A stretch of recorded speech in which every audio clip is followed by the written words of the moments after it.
بسم الله الرحمن الرحيم مدحويني وكسود ويننا الحمد لله رب العالمين dalkii hadaad noogu soo noqotay nabadgelyo dalkii oo nabad qaba waxyaabo iska dhacay oo iska geeridu waa xaq weeye waxa aan ognahay wasiir dawlihii madaxtooyada waa shalay inna lillahi wa inna ilaihi raaji'uun aan soo aasnay xanuunsanayo muddo xanuunsanayo hadda bes isaga dhintay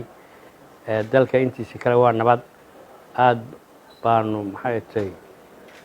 ugu mahad celinaa ilaahay adigoo nabad qaba iyo dalka nabad qaba inuu noo soo ka celiyay wax mushkilado kale ma jiraan waa ku soo dhaweynaa ku soo dhaw madaxweyne ku-xigeenka gudoomiyaha baarlamaanka ku-xigeenka koowaad iyo labaad xildhibaanada golaha wasiirada maayarka magaalada Garowe akhyaarta kale ee halka timid dhamaantiin waan iga mahad celinayaa runtii guriga noqoshadan iyo soo dhaweyntan diiran aad ii samayseen waxaan marka ugu horeysa u tacsiyeenaynaa dhammaan isu tacsiyeenaynaa annaga si gaar ah heladii wasiir dawlihii madaxtooyada ilaahay naxariis janno ha siiyo ee ku geeriyooday shalay magaalada Garowe runtii waa tacsi tiiraanya lahayd oo fajaa ah waxaan si ilaahay subxaanahu wa tacaala uga baryaynaa inuu miisaanka xasanaad iyo jannada firdawsa geeyo annagana sabar iyo iimaan uu naga siiyo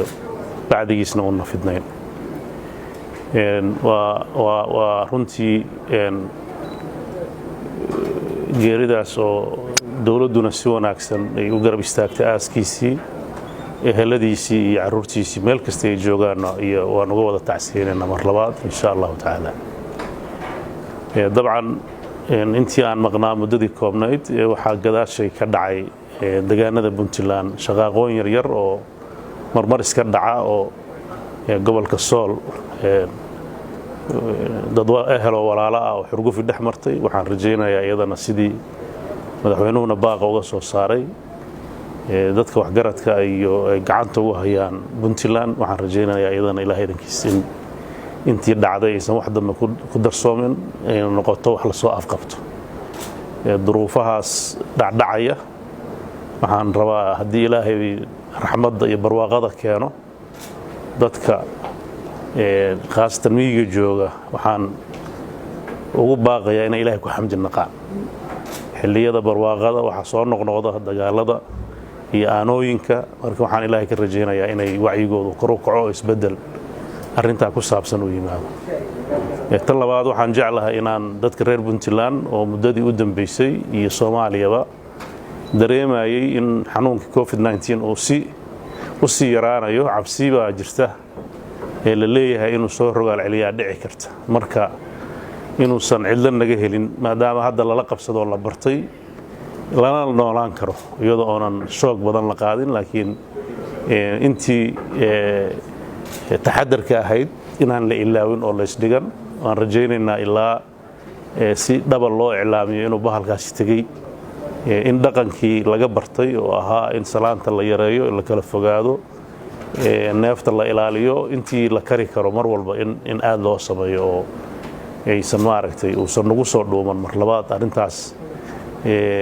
waxaan rajaynayaa iyadana wasaaradihii iyo hay-adihii hawshaas waday inay foojignaantii hore ay wadaan oo ilaa adduunku ka dhagleer gareynayo bahalkaasi u dhawaad haddana maadaama diyaaradihii furmeen isku socodkii uu sameysmay waxaa dhici karta si sahlan haddana inuu meel uga soo distuso iyadana insha Allah waxaan rajaynayaa in taxadarkeeda laga muujiyo dabcan waxaan ka imid Djibouti oo muddo dhowr casho aniga iyo wafdi wasiirra aan joognay iyo akhyaar kale waxaan jeclahay maanta inaan halka uga faa'iideysto fursadaas inaan madaxweyne Ismaaciil Cumar Geelle golihiisa xukuumadda iyo dhammaan shacabka reer Jabuuti aan uga mahadceliyo sidii diiranayd ehelnimada iyo walaalnimada lahayd noo soo dhaweeyeen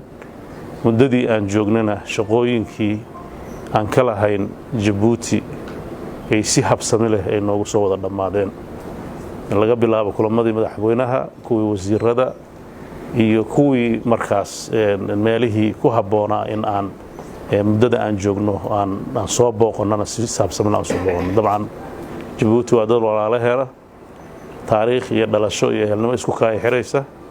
wax badan oo soo jireen ay ka dhaxeeyeen Jabuuti iyo Soomaaliya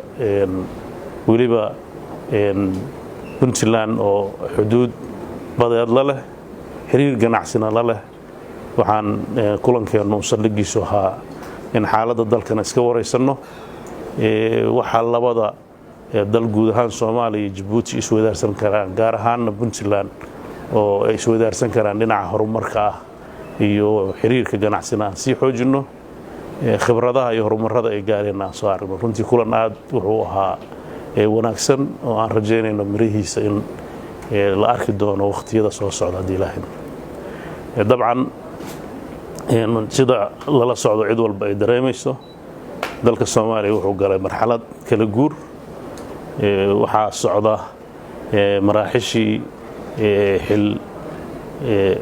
madaxweynaadkii dawladda federaalka uu gabagaba yahay oo aan rajeynayno in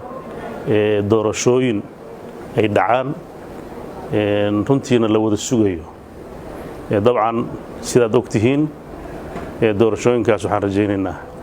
in sida ugu haboon ay ku dhacaan xaaladaha ka soo cusboonaaday siyaasadda Soomaaliya isbedelada ku dhacay shirkii Dhuusamareeb 2 ka dambeeyay dalku galay dabcan xukuumaddii hawsha waday fulintina looga fadhiyo ayadii meesha ka baxday runtii hadday taas baxday waxaan sugayn anagu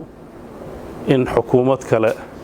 iyo ra'iisul wasaare kale oo bedelo hawsha sii wada inay meesha soo baxdo waxa muuqanaysa inaan wali dhinacaas la aadin dhinacyo kalena la aadin runtii arintaas Puntland wali waa ay tashbay ka fiirsanaysaa oo inay ka tashanaysaa waxa kale oo muhiim ah khudbadii madaxweynaha shalay oo akhriyay oo ku bayaaniyay hadallo badan iyadana waxay u baahan tahay in si taxaddar loo eego dabcan annagu waxaan aaminsanayn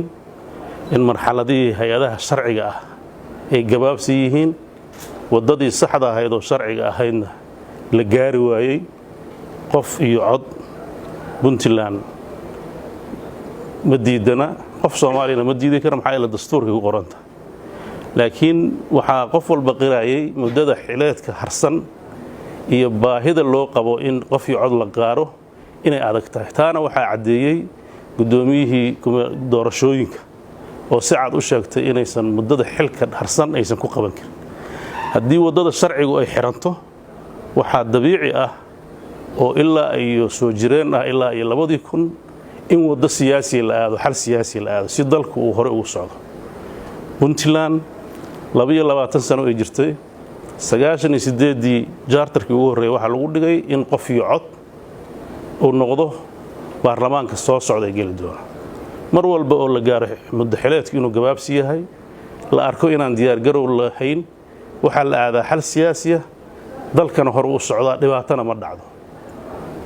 ilaa hadda laga soo gaalay oo salay halka lagu daafuray oo shahaadooyinka la siiyay 10 urur ay ka soo gudubtay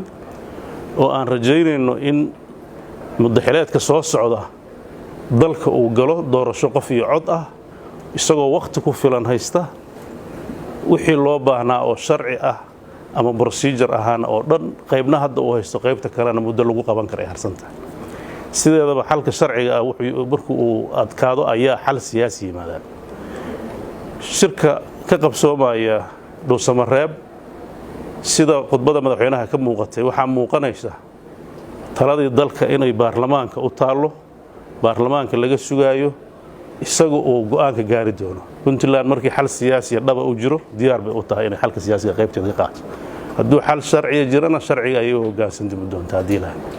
hadii ay aragto wax sharciga khilaafsan ama ay aragto in sharciga la baal marayana waraahdeeda ku habboon ayay oranaysaa waqtiga ku habboon aad baa u mahadsantihiin intaasna waxaan rabaa inaan ka iraado marxaladda siyaasiga hadda la marayo maalmaha soo socdana insha Allah wixii soo kordho waa iska warqabi doona aad baad u mahadsantihiin assalaamu calaykum